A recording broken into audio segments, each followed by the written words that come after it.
Обзор чрезвычайных происшествий, криминальных событий за неделю подготовил наш корреспондент Виталий Абрамов. Алкоголь и автомобиль несовместимы. Очередным подтверждением данной аксиомы стало смертельное ДТП близ Покровска. Погоня со стрельбой на Вилюйском трассе, спецоперация СОБР в центре города и грузовик МОЖ. Это оперативная съемка. Здравствуйте! Неделю назад двигавшийся с Верхнего Бестяха в сторону Покровска микроавтобус НОА влетел в стоящий на обочине грузовик, водитель которого не выставил аварийные знаки. Пассажир и водитель Toyota Noah в тяжелейшем состоянии были доставлены в больницу, где, не приходя в сознание, оба скончались. Водитель автомашины Toyota Noah находился в состоянии алкогольного опьянения. На днях в интернете появилась информация о провале грузовика под лед. Инцидент произошел в 150 километрах от Усть-Неры. 62-тонный бензовоз, игнорируя все установленные знаки, выехал на лед и, что закономерно, лег на бок на месте выхода наледи. Благо утечки нефтепродуктов удалось избежать. В настоящий момент грузовик уже вытащили. Пользуясь случаем, хотелось бы напомнить, что в республике уже начали закрывать ледовые переправы и автозимники. 30 марта запрещена эксплуатация ледовой переправы республиканского значения в Ленском районе через реку Пеледуйка по направлению Пеледуй-Хамра.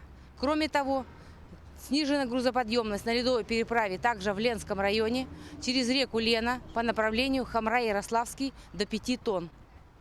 Дальнейшее понижение тоннажа и закрытие ледовых переправ на территории республики будет исходя из фактического состояния льда и погодных условий. Также социальные сети взорвало фото и видео вооруженных людей, уткнувших на мокрый асфальт водителя и пассажиров Гелендвагена у здания Верховного суда. Оказалось, что это была спецоперация МВД. Бойцы СОБРа задержали преступников. Однако каких, пока неизвестно. В интересах следствия правоохранители хранят молчание, но уже можно предположить, что дело серьезное. Специальный отряд быстрого реагирования просто так не привлекают. На неделе был прикрыт очередной игровой зал. Мини-казино располагалось в жилом доме. Посетители могли войти вовнутрь, только предварительно созвонившись с хозяевами. Но это им не помогло. Бдительные граждане сообщили, кому следует о незаконном бизнесе. В зале полицейские застали администратора-кассира и 2 игроков. Администратор пояснил, что на работу устраивался через объявление в интернете. Полицейскими изъято 7 игровых автоматов, 8 мониторов, телевизор, 5 столов с системными блоками, 3 служебных телефона, ключ от игровой системы. Дураки и дороги. На днях поездка в столицу республики для жителя Татинского улуса закончилась стрельбой и погоней.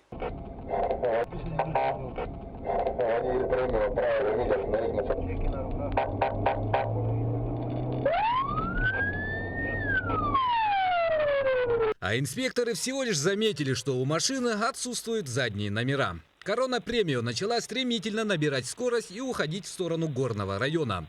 По пути неоднократно создавая аварийные ситуации и выезжая на встречку. У инспекторов не осталось другого выхода, как воспользоваться табельным оружием. 2 предупредительных выстрела не возымели никакого успеха. Преследуемый только давил на газ.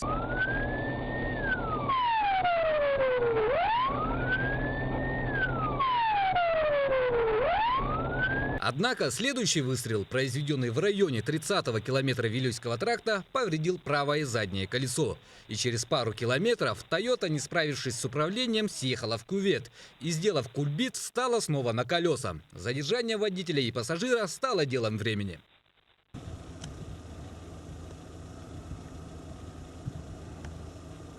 Благо, наши герои соблюли хоть одно правило ПДД и были пристегнуты, тем самым отделались испугом.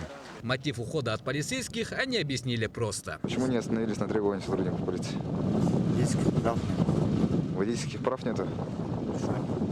А лишился он своих прав еще 3 года назад по пьянке. Но рецидив продолжился, и подобных задержаний было еще 5. Были и суды. После чего в отношении него было возбуждено уголовное дело по статье 264 прим. 1 Уголовного кодекса Российской Федерации. По решению суда ему были назначены обязательно работы в количестве 200 часов.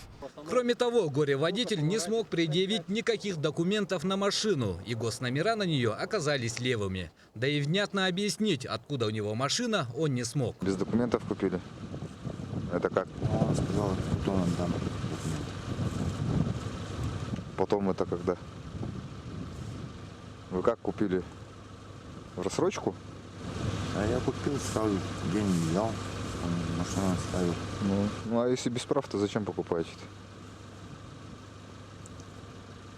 В настоящий момент проводится проверка и решается вопрос о возбуждении уголовного дела. Хроническому нарушителю грозит до 2 лет лишения свободы.